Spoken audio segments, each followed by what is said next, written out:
interessantes esses 3 dias. Fica aquela dica, caso vocês queiram anotar, caso vocês queiram fazer algum questionamento depois, só não faça pergunta difícil, né? Mas eu não sou tão esperto assim. Mas estaremos aqui nesses 3 dias meditando juntos, aprendendo juntos e pegando tudo que for falado aqui durante esses 3 dias e procurando colocar em prática, né? Daqui para frente. Esses 3 temas que vão ser falados aqui durante esse final de semana, eu e o pastor Alisson, a gente pensou bastante em coisas que a gente acharia importante, dinâmicas a trabalhar durante esse ano de 2021. E assim, dentro dos nossos sonhos mais idealistas, mais românticos, né, a gente esperaria ver que a gente conseguir colocar em prática tudo aquilo que a gente vai falar aqui essa noite. Essa noite, eu particularmente vou falar sobre discipulado, né? Discípulos que fazem discípulos, baseado principalmente em 2 livros. Um que eu comecei a ler e outro que eu tinha concluído já, aliás, que eu reli, né? É um livro que é bem bacana. Tudo que for falado aqui essa noite não foi tirado da minha cabeça, não foi tirado do nada, são reflexões bem importantes de pessoas que realmente entendem do assunto, né?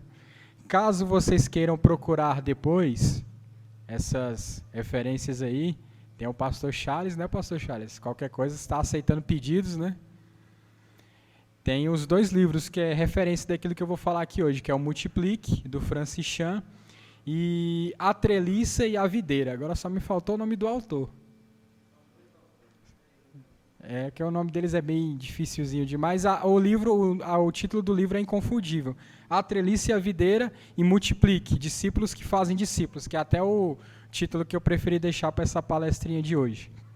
Então foi basicamente dessas 2 obras aí que eu sintetizei tudo aquilo que eles têm falado ali, que é bem importante, coisas bem marcantes mesmo, bem desafiadoras, né?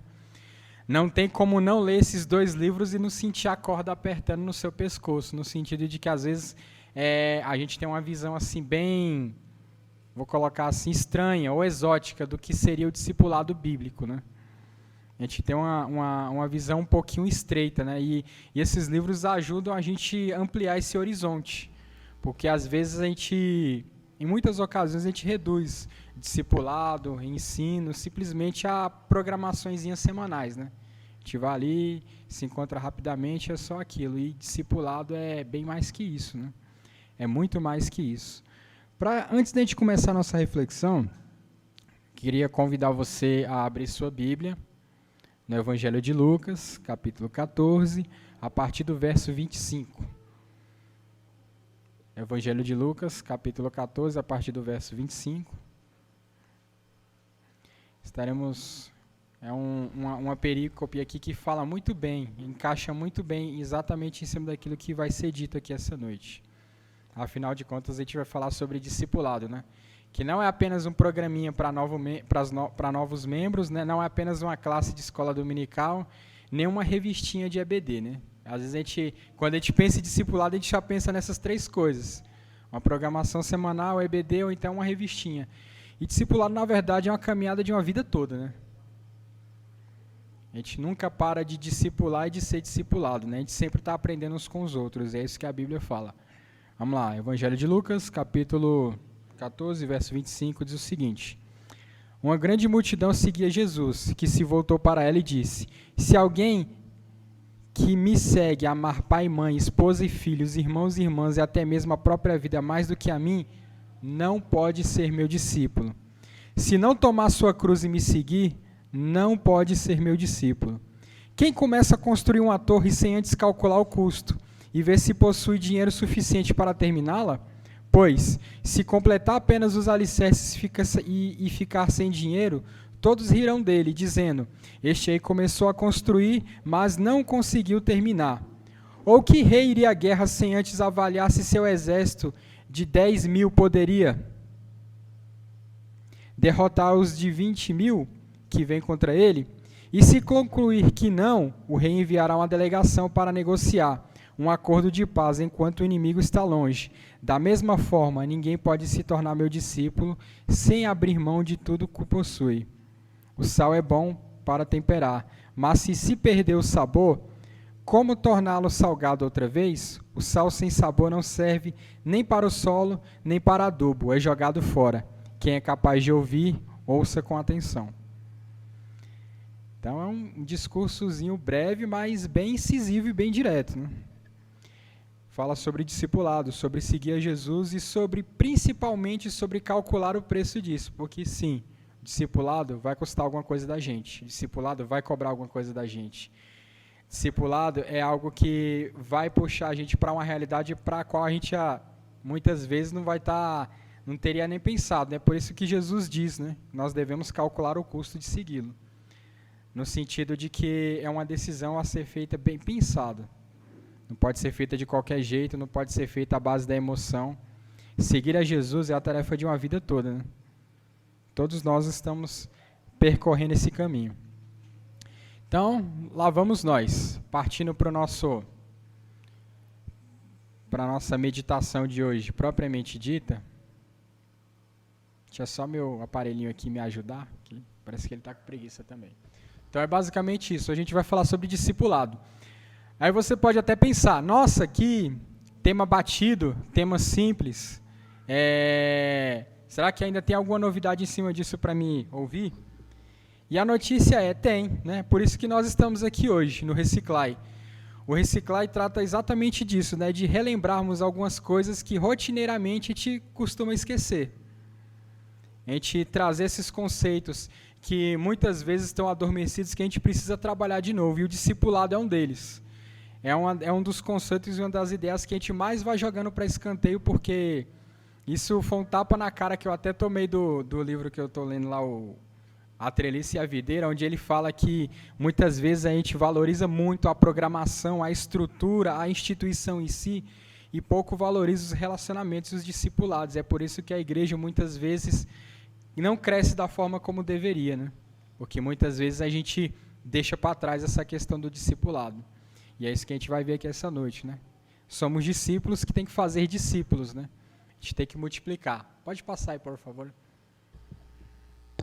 Partindo dessa ideia, discípulos que fazem discípulos, pode ir tocando aí. 3 perguntas que vão ser bem pertinentes nessa meditação de hoje. O que significa ser discípulo de Jesus? Como eu me torno um discípulo?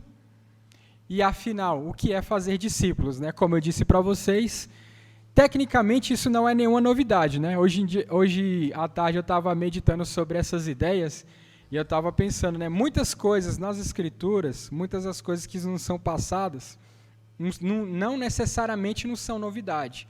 Em alguma fase da nossa caminhada cristã a gente já ouviu. O nosso problema é que nós esquecemos, nós deixamos para lá e às vezes a gente negligencia todas essas áreas. E o discipulado é exatamente isso. Muitas vezes a gente subestima ou esquece. A gente tem muitas outras ocupações e vai deixando isso para escanteio. Então é em cima dessas 3 perguntinhas que eu quero meditar com vocês essa noite, né? O que é ser discípulo de Jesus, como eu me torno um discípulo e o que é fazer discípulos, né? Pode passar. Vamos lá, para a gente ser bem direto, bem incisivo e para eu não ficar cansando vocês aqui. O que é ser um discípulo? A palavra discípulo se refere a um estudante ou aprendiz. Nos dias de Jesus, os discípulos seguiam seu rabi, seu mestre, né, para onde quer que ele fosse, aprendendo com seu ensino e sendo instruídos a fazer o que ele fizesse. Isso pode até parecer óbvio para a gente, né? Que discípulo é aquele que segue, é aquele que está aprendendo, mas existe uma pergunta mais profunda para a gente fazer. Será que eu de fato estou sendo discípulo? Será que eu de fato estou sendo um seguidor? Será que eu de fato estou fazendo aquilo que o meu mestre pede? É uma implicação, um questionamento que nós temos que fazer com nós mesmos, né? Se realmente eu estou sendo esse discípulo, porque muitas vezes em nossa caminhada cristã, nós somos muito nominalistas, né? Nós apegamos aos nomes, eu sou cristão, protestante, sou reformado, sou calvinista, sou isso, sou aquilo. Eu me apego muito a selos de aprovação, mas a minha praxis, a minha prática diária, a minha vivência diária não evidencia isso.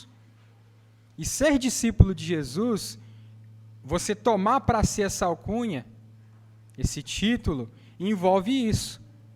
A questão de você ser de fato um seguidor, você ser alguém que vai atrás de Jesus, que aprende com ele, que absorve dele muita coisa. Pode passar aí, por favor. Basicamente, um discípulo é um seguidor, mas é preciso entender esse termo seguidor de uma forma bem literal. Como eu disse, muitas vezes a gente joga isso aqui no saquinho da metáfora, né? A gente pega isso e coloca como um conceito bem subjetivo, como algo que cada um entende da sua forma e do jeito que quer. Como muitas coisas que a gente faz com a Bíblia, né?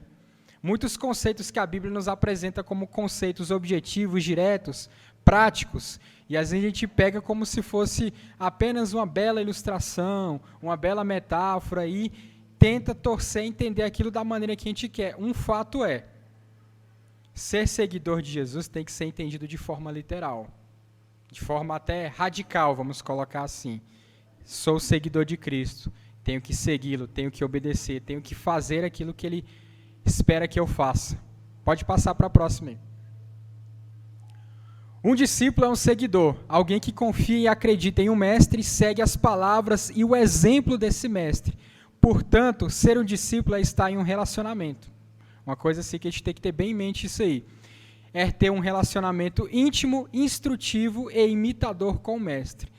3 palavrinhas aí que a gente tem que ter massificado na nossa cabeça. Se nós somos esses seguidores, nós temos que ter um relacionamento íntimo, assim como os 12 tinham. Os 12 não eram apenas parceiros, amigos, conhecidos da vizinhança de Jesus, na qual Jesus chegou para eles, e aí, vocês podem andar comigo só para fazer volume? Não, não era isso. Jesus pegou essas pessoas, Jesus conviveu com essas pessoas, Jesus ensinou essas pessoas tanto com palavras como com exemplos. Essas pessoas tiveram um relacionamento íntimo com Jesus e através desse relacionamento íntimo, desse relacionamento instrutivo e desse relacionamento imitador, a vida dessas pessoas mudou para sempre. Eles nunca foram os mesmos, porque a gente tem que colocar na nossa cabeça isso, que ser discípulo é ter intimidade, é ser instruído pelo mestre e é imitar o mestre. Por isso que às vezes soa muito estranho hoje em dia, né? As pessoas se dizem cristãs, se identificam como cristãs, mas não vivem isso na sua vida cotidiana. Isso chama bastante atenção porque há uns anos atrás eu estava vendo, né? Teoricamente falando, o Brasil é um país predominantemente cristão, né? Pelo menos na sua teoria, né? É um país cuja a religião oficial é o cristianismo, ainda que é o cristianismo católico, mas é o cristianismo sua religião oficial. Muitas pessoas professam acreditar em Deus, professam de alguma forma serem religiosas, mas quando você olha para a vida dessas pessoas, você percebe que elas não têm nada a ver com o cristianismo, elas não têm nada a ver com a fé. Porque fé para elas, como eu disse para vocês lá atrás, se tornou um conceito subjetivo, né? Cada um entende do jeito que quer. Cada um leva da maneira como quer. A fé em Deus para mim é isso. Não, fé em Deus para mim é aquilo. Mas nenhuma dessas coisas envolve realmente uma mudança de vida.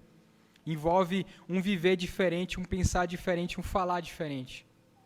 As pessoas se dizem cristãs, dizem que acreditam em Deus, né? Aí eu vou pegar aqui aquele termo que o Augusto Nicodemos ele cunhou, né? A gente vive um ateísmo cristão. Diz que acredita em Deus, mas vive como se ele não existisse. E muitas vezes as práticas das pessoas, e até mesmo as nossas, têm refletido essa realidade. Então a gente tem que pensar, primeiro, o que é ser um discípulo? É seguir o mestre. E seguir o mestre tem toda uma implicação. Eu não posso dizer que estou seguindo a Cristo se minha vida não for moldada pelas palavras e pelas ações do mestre. Porque se não for, só significa alguma coisa. Eu não sou um discípulo, eu sou um impostor. Eu não estou fazendo aquilo que o mestre mandou eu fazer. Eu tenho que ter intimidade, tenho que ser instruído e tenho que imitá-lo. Pode passar, por favor. Este é o ponto central quando o assunto é ser discípulo de Jesus. Nós o imitamos, damos continuidade ao seu ministério e neste processo a gente se torna igual ao mestre. Isso é inevitável. Se a gente está num relacionamento com Ele, se a gente diz que é discípulo, nós o imitamos. Nós vamos dar prosseguimento àquilo que Ele iniciou, porque até a mensagem bem pertinente em Atos, né? Vocês vão ver a gente falando muito em Atos aqui, daqui para frente. E o tema muito pertinente em Atos é exatamente esse. O Cristo ressuscitado agora operando através da igreja. Os personagens principais não são Paulo, Pedro, não, é Cristo operando através da igreja, é o Espírito Santo impulsionando as pessoas a proclamarem o Evangelho. E nossa vida é basicamente isso. É dar continuidade àquilo que Cristo nos comissionou a fazer. E é muito interessante porque eu estava até meditando hoje à tarde nisso, estava pensando, devia ser até a expectativa dos discípulos, né, penso eu. Jesus ressuscita, vira para eles e fala assim, agora me foi dado toda a autoridade no céu e na terra. Aí eles devem pensar, poxa, agora ele vai descer o chutão no Império Romano e a gente vai ser um reino de novo aqui. Jesus vai restaurar um reino político aqui. Aí Jesus vira para eles e fala assim, agora vocês vão dar continuidade àquilo que eu iniciei. E Jesus ascende ao céu. Comissiona todos eles para propagar essa mensagem. Isso eu acredito que deve ter até surpreendido eles, né? Porque ele ressuscita, ele mostra que tem poder até mesmo acima da morte. E às vezes na expectativa deles daquele judaísmo messiânico bem político, bem politizado, de que eles iam ser de novo uma nação, e eles iriam ser uma nação dominante, aliás, Jesus vira para eles e fala, agora preguem. Agora vão, agora batizem, agora ensinem, discipulem. É isso que eu quero que vocês façam. E é basicamente isso que nós estamos aqui para fazer, né? Para dar continuidade a isso que Jesus está falando. A isso que Jesus nos ordenou, aliás. Pode passar. Então, basicamente isso. Ser discípulo é fazer por onde do nome que a gente carrega, né? Se nós carregamos o nome de cristãos, de discípulos, de seguidores de Cristo, nós devemos viver de acordo. Nós devemos viver de acordo com aquilo que Jesus propôs para que a gente vivesse. Perguntinhas rápidas só para a gente lembrar. Como eu me torno discípulo? Né? Primeiro ponto, me arrependendo. Jesus disse-lhe, arrependam-se, pois o reino dos céus está próximo, que até era uma mensagem bem impactante que Jesus começou a trazer, né? Antes de Jesus, por exemplo, chegar e falar para os discípulos, vem e segue-me, ele falou, arrependam-se. E é interessante porque eu estava pensando nisso, quer dizer que a vida cristã, a vida de seguidor, a vida de seguir a Cristo, ela envolve toda uma vida de movimento, né? Não é alguém que observa de longe o que Cristo está fazendo, porque primeiro ele fala o seguinte, arrependam-se, ou seja, dê meia volta, mude de direção e tome um novo caminho. E agora você vem e me segue. Então envolve toda uma mudança. Jesus não pega você e fala assim, você está muito bem do jeito que você está, continua a partir desse ponto e me segue. Não, arrependa-se, muda de caminho, desiste dessa vida que você vivia.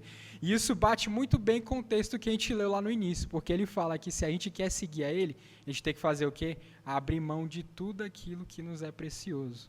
Se nós não contabilizarmos este custo, de abrirmos mão de tudo aquilo que nós somos, daquilo que nós queremos e segui-lo, nós não somos dignos dele. Jesus não pede nada mais, nada menos do que tudo. É tudo ou nada. Seguir a Cristo envolve isso. E o ato do arrependimento envolve isso. É você saber que tudo que você tem até agora não serviu, nem serve.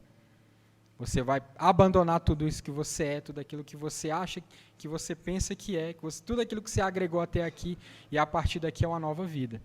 Então, primeiro passo para me tornar discípulo envolve arrependimento, mudança de caminho, né? Aquela palavrinha que muitas vezes a gente já ficou batida nos nossos discursos, né? A metanoia, né? Dar meia volta e tomar outro rumo na nossa vida. Não é seguir a partir de onde a gente está, é realmente mudar de caminho, mudar de mente, largar tudo aquilo que você pensava, todo aquele conjunto de ideias, né? De conceitos que você carregou com você, seus achismos, tudo aquilo que você achou que tinha, tudo aquilo que você achou que não tinha, tudo isso ficou para trás, porque agora você vai seguir um novo caminho. Jesus disse que a gente precisa se arrepender, né? Que todos precisamos nos virar das costas à maneira como vivemos e pensamos atualmente, né? Ou seja, larga tudo, porque agora é nova vida. E quando isso acontece, né, nós largamos tudo o que nós somos, tudo o que temos, aí a gente vai pensar, e agora? O que é que eu vou fazer da minha vida? Porque é aquele conflito que a gente vê nos cristãos da Galácia, na carta aos Gálatas que a gente estava estudando, né? Eles tinham aquela ideia de que eles tinham que fazer por merecer, que eles tinham que se esforçar para conseguir a salvação, para conseguir alcançar méritos diante de Deus. Mas o grande embate é, nós não temos como alcançar méritos diante de Deus, portanto nós temos que nos arrepender, nós temos que largar tudo que a gente tem para que a gente possa confiar inteiramente e tão somente na sua graça. Pode passar. Que é exatamente isso que a gente vai falar agora. Segundo passinho para se tornar um discípulo, confiar na graça e no senhorio de Cristo. Largar tudo que eu tenho, tudo que eu sou, tudo que eu penso que sou, para confiar tão somente naquilo que Cristo é e naquilo que Ele fez por mim. Então, são coisas que a gente tem que sempre ficar relembrando, porque, eu volto a falar, desde pequeno a gente é treinado para fazer por merecer, né? Foi até um exercício de pensamento que a gente estava fazendo aqui num desses estudos anteriores, né? Desde pequeno a gente é treinado. Se você fizer isso, você ganha aquilo. Se você se comportar, você ganha um presente. Se você fizer bem feito, você vai ganhar aquele outro prêmio. E a gente é moldado assim. Aí vem Deus e fala assim, você não precisa fazer nada, porque nada do que você tenha presta para mim. E isso pira a nossa cabeça. Porque a gente sempre foi treinado para pensar que a gente tem que fazer por merecer e que a gente tem que correr atrás. Isso está até no nosso discurso. Então a gente tem que confiar na graça, porque agora a gente tem essa plena certeza de que a gente não tem nada a oferecer, que a gente não tem nada a dar, que a gente precisa confiar tão somente na graça e largar o nosso eu, nosso ego e confiar no senhorio de Cristo. E dura coisa fazer isso, né? Por que é importante te lembrar dessas ideias? Porque isso é o nosso confronto diário. É lembrar que agora nós não somos senhores da nossa vida. Nós não temos autonomia. Nós somos discípulos, queremos nos tornar discípulos, eu tenho que saber que Cristo é meu Senhor. E saber que Cristo é meu Senhor é lembrar que Senhor aqui quer dizer que Ele é soberano da minha vida. Porque muitas vezes a gente diz que Jesus é o nosso Senhor, mas parece que esse Senhor que a gente diz que Cristo está mais atrelado a um pronome de tratamento, né? Uma questão de respeito, do que a de fato nós termos a ideia de que Ele realmente manda na nossa vida, de que Ele é Senhor da nossa vida. A gente reduz simplesmente não, Senhor, Jesus Cristo é o nosso Senhor, mas é porque eu respeito muito Ele, não porque Ele de fato governa a minha vida. Mas eu tenho que lembrar que se Ele é meu Senhor, se eu confio inteiramente na sua graça, eu tenho que saber que agora Ele governa a minha vida. Tudo na salvação, como está aí no slide, diz respeito à graça de Deus. Não há absolutamente nada que você possa fazer para se salvar ou conquistar o favor divino. E a fé em Cristo Jesus significa crer que Ele é o Senhor. Nós temos que, e isso a gente tem que lembrar todo dia. Infelizmente, a gente tem que estar relembrando isso todo dia, porque a gente esquece. Porque volta e meia a gente quer, o velho Adão quer se governar. Volta e meia o velho Adão quer ter autonomia. Volta e meia você quer tomar as decisões da sua vida. E você tem que se relembrar todo dia que Jesus Cristo é o seu Senhor. E se Ele é o seu Senhor, é Ele que te governa. Não é mais eu que me governo. Não é mais eu que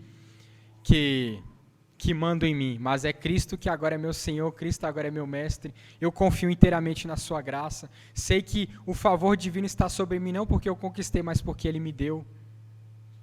E eu tenho que me lembrar disso todos os dias. Aí você pode até pensar, poxa, saber que Cristo é meu Senhor, que Ele manda em mim, que Ele é meu Senhor e que Ele é soberano da minha vida, parece que é um fardo, né? Parece que é um peso na minha vida. Só que a gente tem que lembrar de uma coisa. Uma vez que a graça de Cristo nos alcance, uma vez que essa graça transforma a nossa vida, uma vez que o Espírito do Senhor se move dentro de nós e regenera o nosso coração, agora esse senhorio de Cristo não é um fardo sobre mim. Isso agora não é um peso, porque agora eu obedeço por amor, não é mais por temor. O 3, por favor. Pode passar aí, quer dizer. Tudo se resume a amor, né?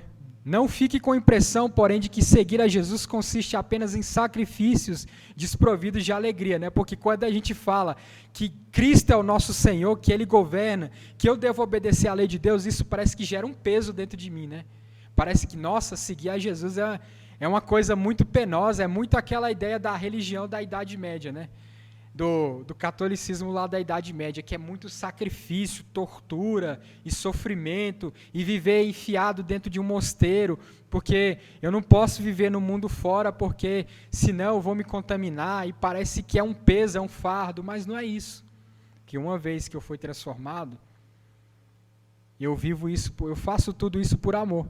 Mais do que qualquer coisa, seguir Jesus se resume a 2 mandamentos, aos quais ele considerou os mais importantes da lei do Antigo Testamento, né? Que é amar a Deus acima de todas as coisas e o próximo como a si mesmo. Ou seja, toda a lei de Cristo, todo o senhorio de Cristo, toda a minha submissão, ele se resume a amar a Deus acima de todas as coisas e ao próximo como a mim mesmo. Ou seja, isso se torna um peso para mim? Não, porque eu amo a Cristo. E se eu amo a Cristo, eu amo a sua palavra, quer dizer que isso se torna um prazer para mim, não mais um peso, não mais um fardo. Não é mais sofrível fazer isso. Por que no Antigo Testamento, quando vinha o jugo da lei sobre as pessoas, era difícil de obedecer? Porque as pessoas obedeciam por medo.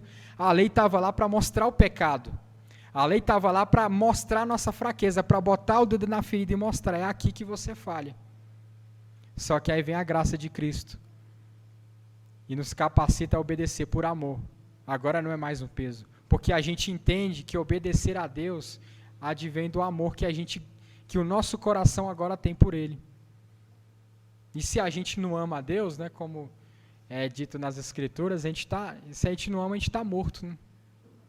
A gente está morto nos nossos delitos e pecados. Então, é aquela questão, como eu me torno um discípulo? Me arrependendo, confiando na sua graça e confiando no senhorio, me rendendo a Ele. E tudo isso se resume também ao amor. E isso também fala muito sobre as nossas motivações, né? Porque muitas vezes a gente está dentro da igreja, não sei vocês, mas há muitas pessoas dentro da igreja que estão aqui por causa do temor, do pavor.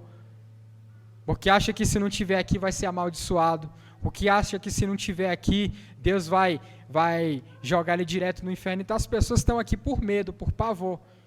Eu lembro, foi até um exemplo que eu citei numa das pregações passadas, né, que é aquela questão de que muitas vezes a gente está preso àquela teologia do medo, teologia do cagaço, no sentido de que ela coloca a gente apavorado.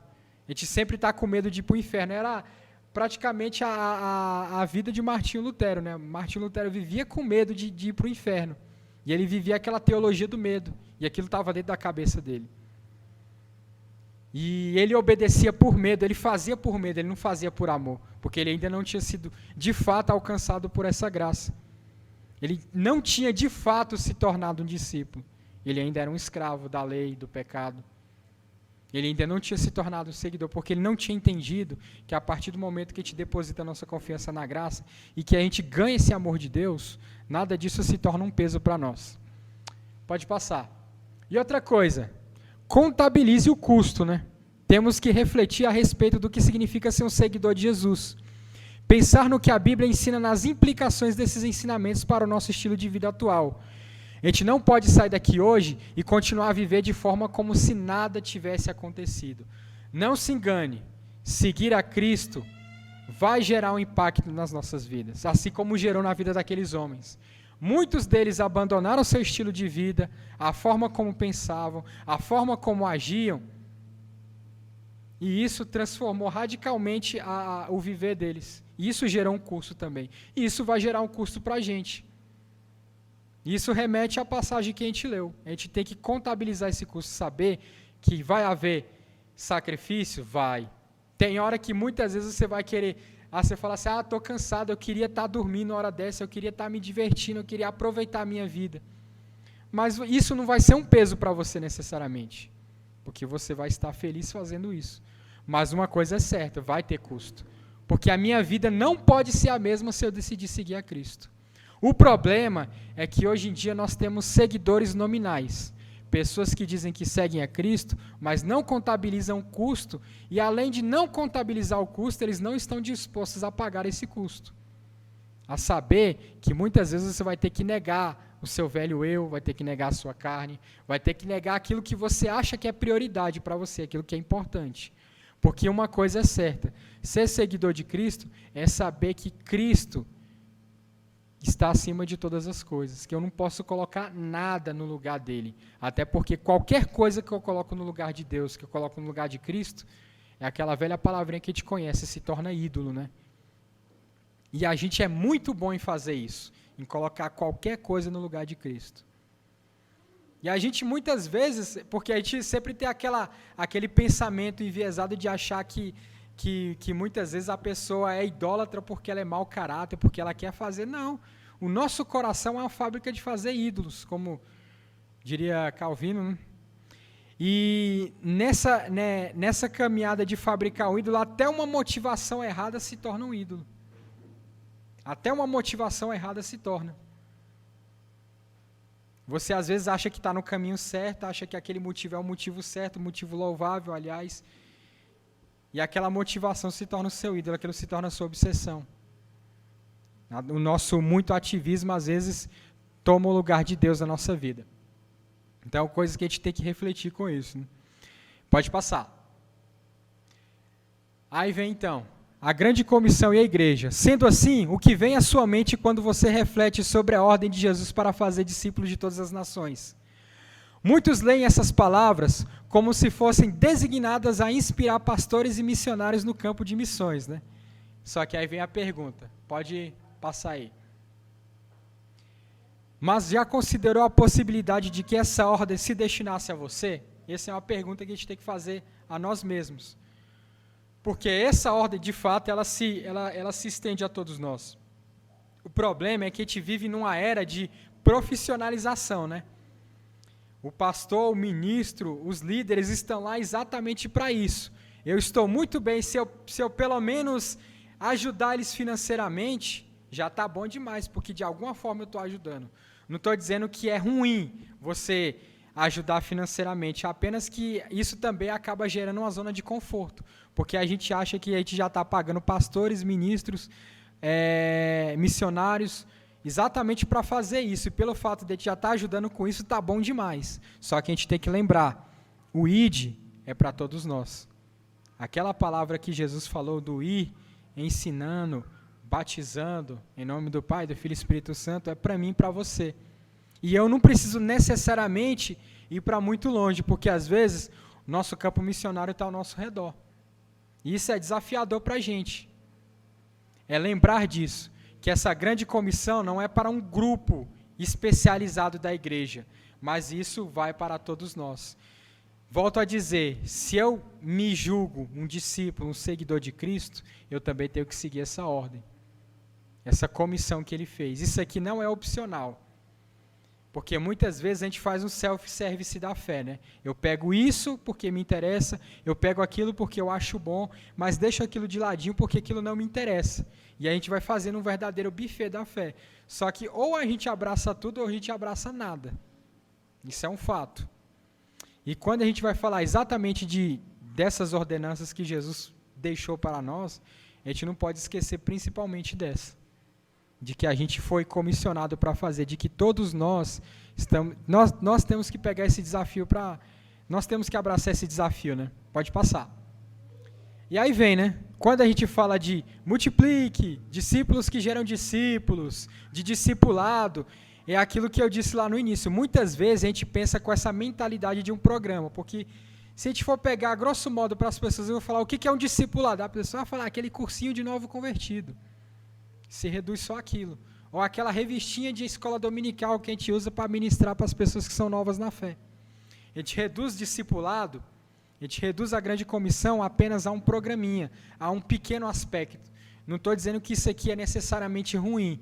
O que eu estou dizendo é que muitas vezes a questão do ser discípulo, do discipular, do seguir a grande comissão envolve várias áreas dentro da igreja e várias áreas da nossa vida. Não apenas aquele pequeno aspecto, né? Até porque a formação de um crente, a formação de um cristão, ela demora uma vida toda. Uma ilusão que a gente não pode ter, vou pegar, por exemplo, eu.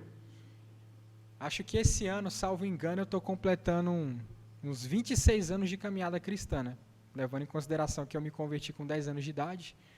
Só que eu ainda estou evoluindo, né? Estou bem velhinho, né? Estou bem datado já. Eu entendo hoje em dia, algo que eu não entendi há um tempo atrás, que eu ainda tenho muito a aprender, que eu ainda tenho muito a me lapidar, e que esse meu aprendizado, esse meu discipulado vai levar a vida toda. Não é só porque hoje eu tenho esse tempo de igreja que não exista mais nada que eu não precise aprender, que não existe mais nada que eu não possa agregar, que eu não possa mudar. Na verdade, todos nós temos que ter essa consciência, seja com 1 ou com 30 anos de crente.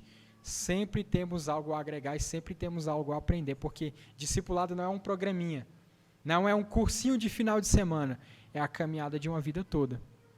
E aí vem a pergunta, o que é afinal fazer discípulos?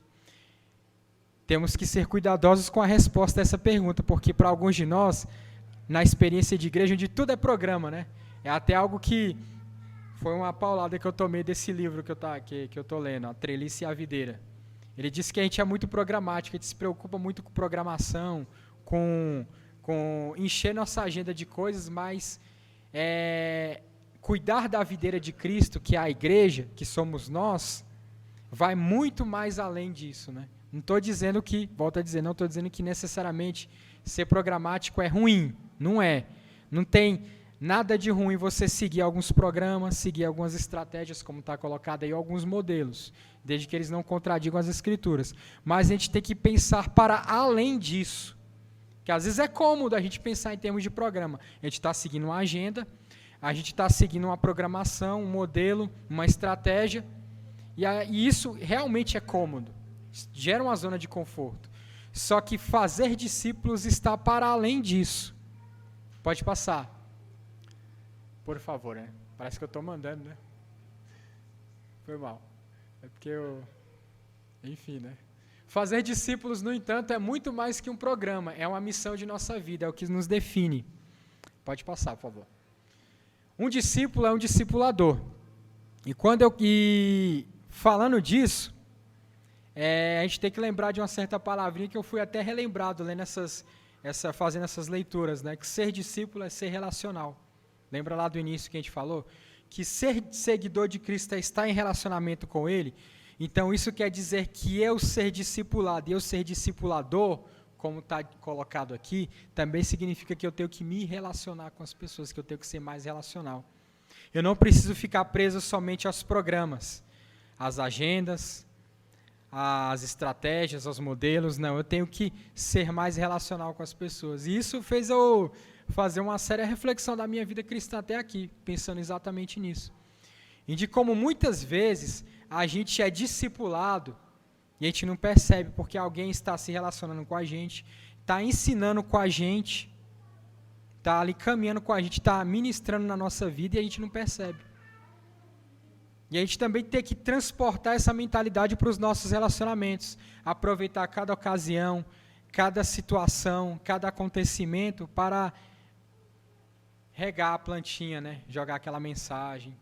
Isso é desafiador, me senti assim, desafiado a ser cada vez mais e mais intencional nisso, né?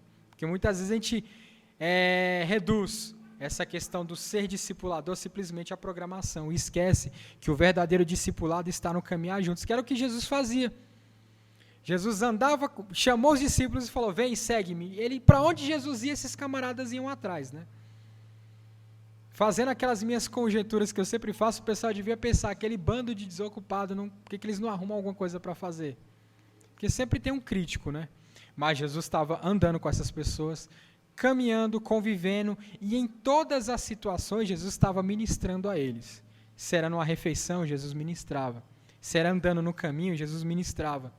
Se era sentando perto à beira do lago ou com uma multidão, Jesus estava ministrando. Jesus não ministrava para os discípulos apenas nas grandes aglomerações, né? E isso realmente explode nossa cabeça quando a gente parar para pensar que para discipular alguém, eu não preciso necessariamente estar com essa pessoa aqui na igreja num horário fixo, mas que eu possa estar convivendo com essa pessoa e ao mesmo tempo estar ensinando e discipulando ela e sendo discipulado.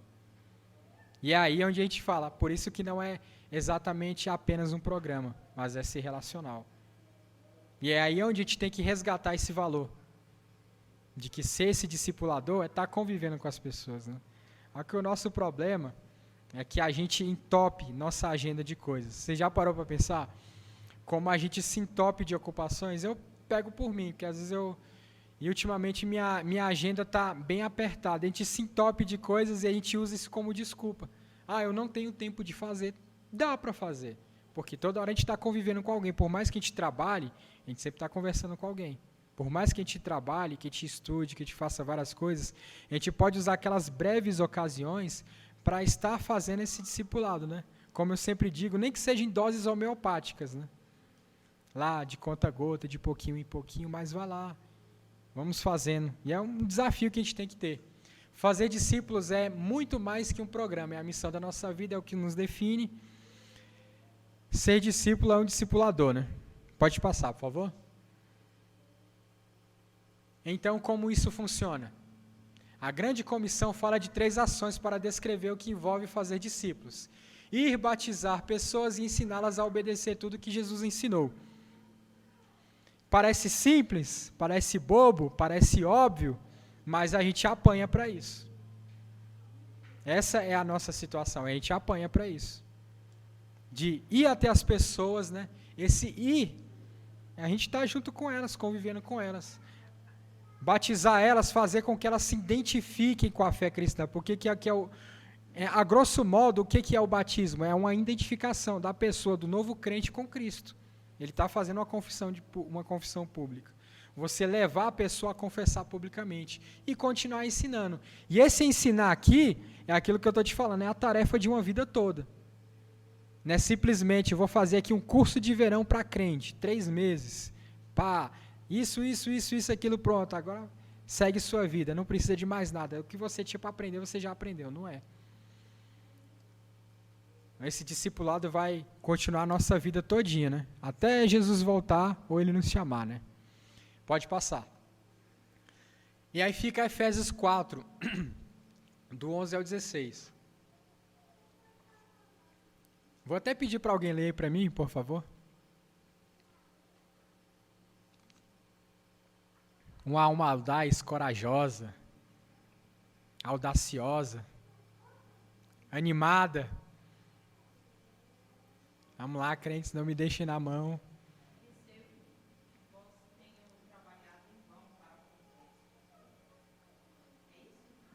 Efésios 4, do 11 ao 16? Isso.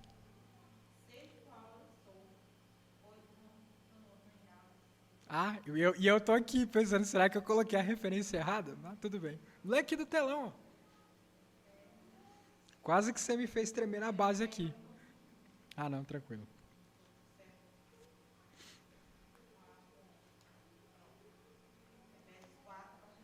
Isso.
Então, é basicamente isso aí. A tradução é um pouquinho diferente, mas eu até grifei algumas coisas que eu achei bem pertinentes nessa perícope aí que a gente acabou de ler. Quando ele fala, ajustado, unido pelo auxílio de todas as juntas, né? E na medida em que cada parte realiza a sua função. Nós somos um corpo. Nós estamos aqui, cada um tem o seu dom. Cada um tem sua aptidão. Não necessariamente todos nós seremos louvoristas talentosos, pregadores.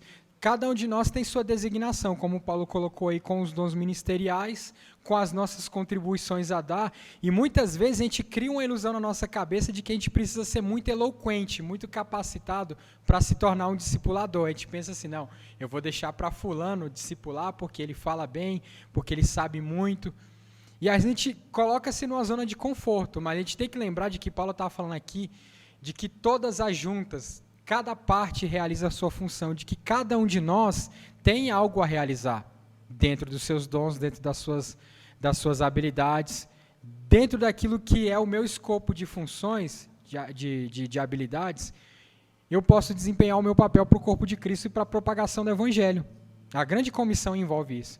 Não é necessariamente todos serão grandes pregadores, grandes evangelistas, assim, de agregar. Não, eu e você podemos fazer aquele trabalho formiguinha, de um a um, com aquela pessoa que está ali do nosso lado, que necessita ouvir, que muitas vezes a gente subestima, a gente deixa para trás.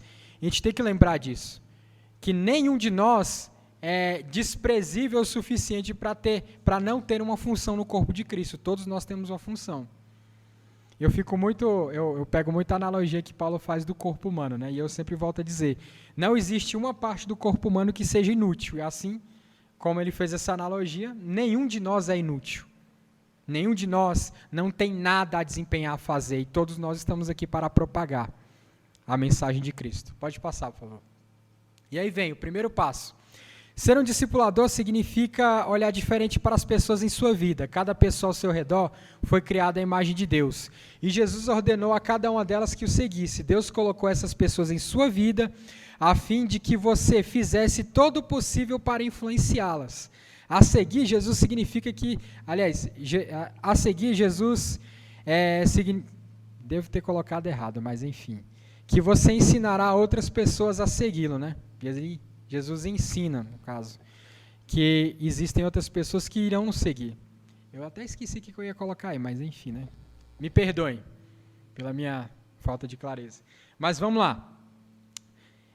Hoje em dia a gente vive numa era virtual, super conectada, onde o que a gente mais tem são aqueles que a gente diz que é os digital influencers, né? YouTubers, o pessoal do Instagram. Todo mundo quer influenciar alguém de alguma forma, né?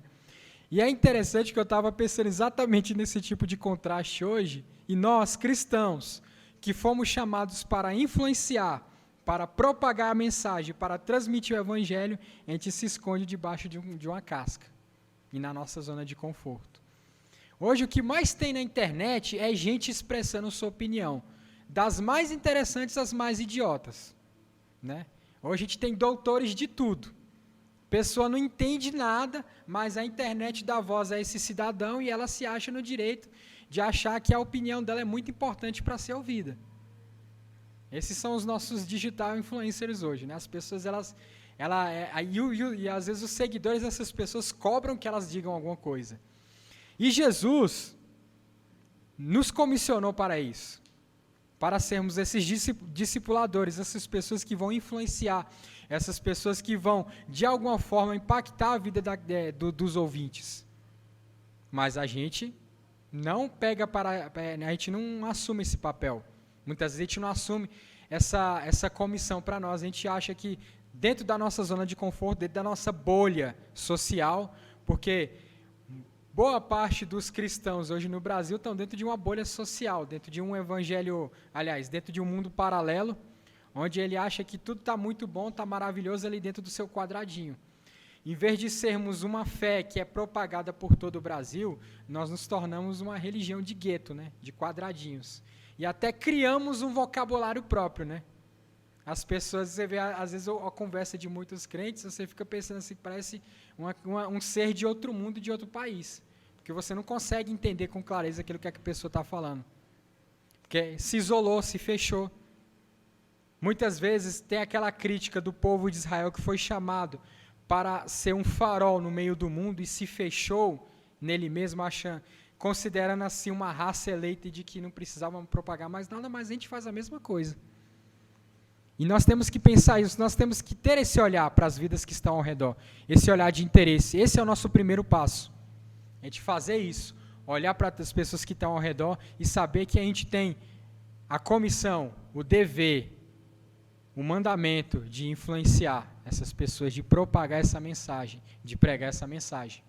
Pode passar, por favor? Trabalho em conjunto para fazer discípulos. Deus quer que você enxergue os outros cristãos em sua vida como parceiros para o ministério, né? Que é até uma coisa que a gente esquece. Nós estamos aqui para trabalharmos juntos. Muitas vezes, e é até mais cômodo, o trabalho solo. Mas a gente tem que lembrar que estamos aqui para apoiarmos uns aos outros e para fortalecermos uns aos outros e para trabalharmos juntos. Nós somos igreja, nós somos um corpo em Cristo. E a gente tem que lembrar disso. Estamos aqui não para fazer esse serviço solo.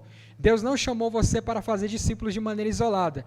Ele colocou no contexto de um corpo de igreja, de modo que você possa ser encorajado e incentivado pelas pessoas à sua volta. E você, por sua vez, é chamado a encorajar essas pessoas e a levantar essas pessoas também. É aquela questão do servir e do ser servido dentro da igreja, que a gente tanto falou em Gálatas, né, durante esses meses aí atrás. Aliás, esses estudos atrás. Pode passar.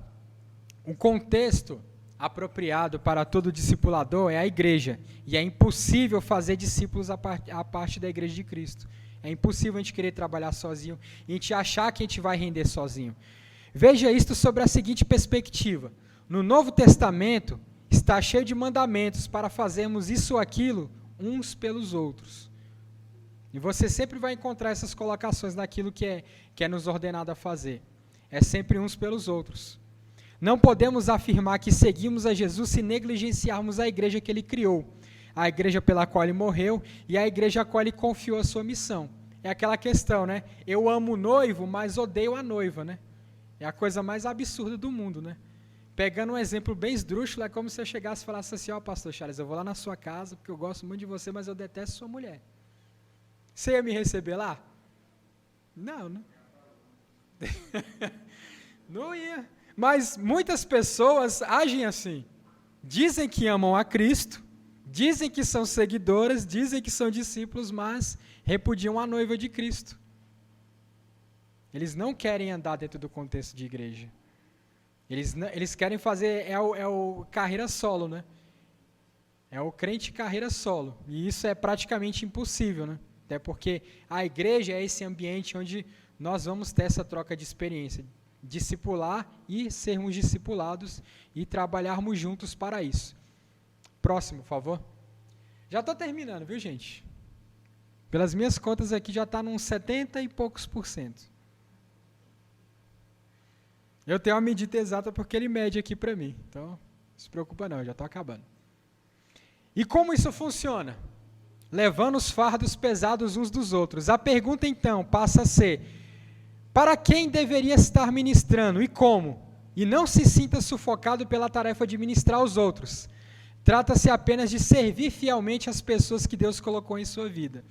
E isso é aquela outra questão desafiadora entre ser seguidor de Cristo, ser discípulo e estar inserido dentro da igreja, né? Porque a gente está dentro do contexto onde muitas vezes a igreja é o clube de assinatura, né, da pessoa.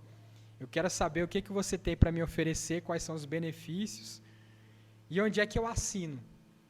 É o self-service, né? Eu vou lá na sua igreja, mas lá é legal, lá tem isso, lá é aquilo. Poucas vezes as pessoas vão com a mentalidade de eu vou para aquela igreja porque eu quero agregar aquelas pessoas, porque eu vou ministrar, porque eu vou ser ministrado, lá eu vou crescer, eu vou ajudar pessoas a crescerem. Como diz Paulo, vou levar o fardo do outro. E é assim que funciona a questão do ser discípulo, de discipular e ser discipulado. É saber que estamos aqui. Isso lembra muito aquele último estudo que eu dei na carta de Paulo aos Gálatas, onde ele exorta os Gálatas de que uns têm que levar os fardos dos outros, né? Enquanto a gente tem um grupo de pessoas... Diga. Fardo é um peso que você coloca na pessoa. Uma canga. Pode ser, assim, a palavra fardo, ela remete àquele peso que você coloca no animal para ele carregar. Seria basicamente isso. é como se você estivesse levando uma carga, um peso, um saco, que seja. Você está levando um peso, isso seria o fardo. Seria você estar carregando um peso. Então, a ideia de Paulo é que você não precisa levar o seu peso sozinho, hein? Eu estou aqui para te ajudar. Mas, em contrapartida, você também está aqui para me ajudar. Aí você chega, né? Enfim, mas é uma troca. Segundo uma série que eu assisti há uns tempos atrás, é a troca equivalente, né? Referências, referências e referências. Então é basicamente isso. Nós estamos aqui para levarmos os fardos uns dos outros, ou seja, para ajudarmos uns aos outros nas nossas dificuldades, para ficar bem claro. Eu tenho minhas dificuldades, que são particulares minhas, né? Coisas assim que só eu posso entender. Para você pode não ser grande coisa, mas para mim é, assim como o Wilson também tem as dificuldades dele, que para mim também podem não ser grandes coisas, mas para ele é. Então qual seria a solução disso tudo? Eu vou ajudar o Wilson a levar a dificuldade dele, porque para mim a dificuldade dele não é grande coisa. E o Wilson vai ajudar a levar as minhas dificuldades, porque ele leva mais facilidade naquilo. E todo mundo sai ganhando, porque um está ajudando o outro. E a ideia é exatamente essa. Voltando naquilo que eu estava falando, o nosso grande problema é que a gente só quer receber, a gente nunca quer fazer, a gente nunca quer dar. A gente só pensa em receber, a gente dificilmente se desprende para querer ajudar. E é esse tipo de mentalidade que a gente tem que mudar. Pode passar, por favor? Paulo explica, né, como está lá em Gálatas 6:1-2. Irmãos, se alguém for surpreendido em algum pecado, vocês que são espirituais, né, ou seja, vocês que são maduros na fé, ou que deveriam ser, né, porque alguns entendem que Paulo está sendo irônico aí, né, deverão restaurá-lo com mansidão. Cuide-se, porém, cada um, para que também não seja tentado, levem os fardos pesados uns dos outros e assim cumpram a lei de Cristo. Quando é que eu cumpro a lei de Cristo? Quando é que eu cumpro os mandamentos que ele me deu? Quando eu ajudo o meu próximo a levar as suas cargas, os seus mandamentos. Quando é que eu sou discípulo? Quando eu ajudo o meu próximo a levar seus mandamentos. Quando eu sou seguidor? Quando eu divido os fardos com essa pessoa. Pode passar. Quase terminando. E com tudo isso, nós vamos ser conhecidos pelo quê? Por sermos uma igreja cheia de dinheiro. Por sermos uma igreja altamente politizada e engajada socialmente. Não. Nós vamos ser conhecidos pelo amor. Nós sabemos que devemos amar uns aos outros. Os dois grandes mandamentos de Deus são amar a Deus e amar as pessoas. Está lá em Marcos capítulo 12, do 28 ao 31. O amor é fundamental para o que significa ser seguidor de Jesus e deveria ser o que nos motiva a alcançar o mundo que nos cerca. Aquilo que tem que nos mover é o amor. Eu amo o meu próximo, eu amo a Deus, e esse meu amor vai fazer com que eu me mova, que eu faça alguma coisa. Eu não vou ser conhecido por ser a Universal, né? Fazendo uma paráfrase daquelas propagandas. Eu vou ser conhecido por pelo amor que eu exerço ao meu próximo, pelas pessoas que precisam. Por derramar amor sobre os outros e receber esse amor das pessoas, né? E isso é deveras desafiador, né? Porque eu volto a dizer, quando a gente pensa em amar alguém, a gente pensa exatamente naquela pessoa com quem a gente vai mais com a cara, né? Eu vou com a cara do Henry, então é fácil amar ele, mas aí eu tenho que amar aquela pessoa com quem eu não vou muito com a cara. Eu tenho que amar todos igualmente. É claro que nós, falhos como somos, temos questões de proximidade. Eu não consigo me aproximar tanto de um quanto de outro, mas devo amá-los todos igualmente. Tenho que estender a mão a todos igualmente. E é aquilo que eu falei, esse é o nosso desafio. Porque a gente é tendencioso, a gente é naturalmente tendencioso, né? Mas a gente tem que ser caracterizado por esse amor a todos. Pode passar. Mas qual é o propósito desse amor? Para que serve? O amor deveria caracterizar nossa maneira de interagir uns com os outros, mas por quê? Porque é assim que o mundo nos reconhecerá. Pode passar. Com aquilo que foi dito, né? Lá em João, capítulo 13, verso 34 e 35. Um novo mandamento lhes dou: amem uns aos outros, como eu os amei. E aí tem aquela carga maior ainda, né? Eu tenho que amar você não como o Antônio ama você, mas eu tenho que amar você como Cristo amou. Aí fica a pergunta, crentes. Essa eu acredito que vocês sabem responder. Como é que Cristo amou a gente? Se sacrificando, se entregando. E esse é o nosso desafio. Né? Desce seco na gente, né? A gente pensar nisso. Mas esse é o nosso desafio. Com isso, todos saberão que vocês são meus discípulos, se vocês amarem uns aos outros. Como é que as pessoas vão reconhecer que nós somos discípulos de Cristo? Porque nós exercemos o amor. Não é porque somos uma igreja muito politizada, ou muito poderosa, ou com peso na sociedade, no sentido de que nós temos capital social. Não é isso. É porque nós exercemos o amor. É porque nós exercemos esse mais nobre de todos os dons. Então, gente, fazendo uma breve síntese de tudo isso que está sendo falado aqui. O nosso grande desafio, principalmente para esse ano que está para vir, era o que eu estava comentando, desde quando o pastor Charles colocou o meu pescoço e o pescoço do pastor Alisson a prêmio, né, como aqueles que estão aqui na frente, brincadeiras à parte. Aí, o que acontece? A gente começou a traçar algumas ideias de como a gente poderia trabalhar essa didática de discipulado com vocês. Isso eu vou resumir nesses próximos 8 minutos. Uma das maneiras bem eficazes que a gente pensa que podem ser trabalhados durante esse ano, é claro, a gente não vai reduzir somente a isso, que é aquilo que eu falei para vocês. Programações são legais, ajudam a gente a se organizar, mas não se resume simplesmente a isso, porque a gente aprendeu aqui que discipular é se relacionar, mas é trabalhar com a dinâmica de pequenos grupos, que inclusive é o tema desse livro que foi mencionado aqui. Multiplique, é a questão de você trabalhar com pequenos grupos, é você abrir sua casa para receber os irmãos, para ministrarem uns aos outros, para conviver uns com os outros, para ter um elo muito maior com essas pessoas, porque muitas vezes a gente se limita às atividades corriqueiras da igreja, e isso não gera um relacionamento pleno, isso é um fato. O pequeno grupo vem aqui para quebrar um pouco desse gelo e para a gente conseguir se aproximar um pouco mais uns dos outros. E isso, como foi dito aqui, vai exigir um pouco mais de sacrifício da gente. Os pequenos grupos não vão estar aqui simplesmente para tapar mais uma brecha de programação da igreja, não. É mais uma forma que a gente tem para usar para nos relacionarmos de uma forma mais informal, de uma forma mais direta, de conviver com o irmão, de entrar na casa do irmão. E eu vou falar para vocês, dentro dessa criação que a gente tem hoje, na nossa sociedade, é meio duro para a gente essa questão de abrirmos a porta da nossa casa para receber os outros, né? Virou uma ideia meio alienígena ser hospitaleiro. Mas o nosso desafio é exatamente esse, abrirmos a porta da nossa casa, a porta da nossa intimidade, para que os irmãos possam nos conhecer mais a fundo e a gente trabalhar dentro disso. Tem muitas coisas que podem ser trabalhadas dentro do pequeno grupo que muitas vezes a gente não consegue trabalhar aqui num culto. E o nosso desafio para esse ano vai ser exatamente esse. É claro, a gente tem algumas pessoas aí que a gente já comissionou para que abram os pequenos grupos, mas isso não impede, por exemplo, você lá na sua casa começar um trabalho com seus vizinhos.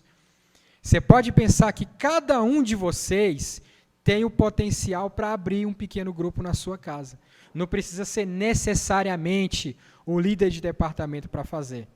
É claro que os líderes de departamento aqui vão encabeçar o programa, a ideia. Mas cada um de nós pode também abraçar essa ideia e começar a praticar isso. Né? Considerações finais. Funcionamento dos pequenos grupos e frequências. Só para deixar aqui massificado, e tudo isso eu vou colocar no grupo da igreja, tá? Esses slides que eu coloquei aí. É um discipulado contínuo visando o crescimento espiritual e fortalecimento e comunhão de todos os seus membros, né? Nos nossos sonhos, né, Alisson, o ideal seria semanalmente, mas eu reconheço a nossa correria, que nós estamos enforcados com várias coisas, então a gente pode, pelo menos, começar quinzenalmente. Seria a nossa ideia. A cada 15 dias reunirmos nas casas e começarmos esse trabalho de pequenos grupos.